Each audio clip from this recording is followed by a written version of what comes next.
তো গাইস আজ আমি জানতে পেরেছি যে আমাদের শহরে নাকি একটা সাইকেল রেস হবে, আর যে এই রেসটা জিততে পারবে সে নাকি পেয়ে যাবে এই ব্ল্যাক থার। যেহেতু এই ব্ল্যাক থারটার কথা, সেজন্য আমিও আমার সাইকেলটা নিয়ে এই রেসটাতে অংশগ্রহণ করে নিয়েছি। কিন্তু যখন আমি এই রেসটাতে এসে অন্য অংশগ্রহণকারীদের দেখি, ঠিক তখনই তো আমার মাথায় ঘুরে গেল, কারণ তাদের কাছে ছিল খুব সুন্দর সুন্দর গিয়ারওয়ালা সাইকেল। তো ঠিক তখনই আমার মাথায় কাল্লু ভাইয়ের কথা চলে আসে, আর আমি এখন যাচ্ছি কাল্লু ভাইয়ের গ্যারেজে আমার সাইকেলটাকে একবার দেখানোর জন্য।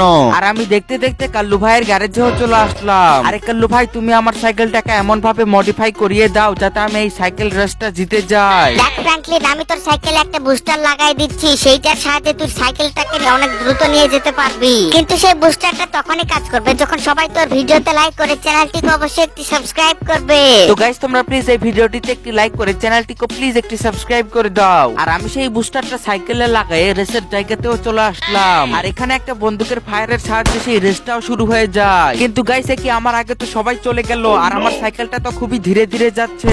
আমি বুঝতে পেরেছি তোমরা আমার চ্যানেলটাকে বেশিরভাগ মানুষই সাবস্ক্রাইব করোনি। তো তোমরা যদি চাও যে আমি এই রেসটা জিতি, তাহলে ফটাফট করে আমার চ্যানেলটাকে সাবস্ক্রাইব করে দাও। আরে থ্যাংক ইউ গাইস, তোমাদের সাবস্ক্রাইব করার কারণে আমার সেই বুস্টারটা কাজ করতে শুরু করে দিয়েছে, আর আমার সাইকেলটাও আগের থেকে অনেক দ্রুত যেতে শুরু করে দিয়েছে।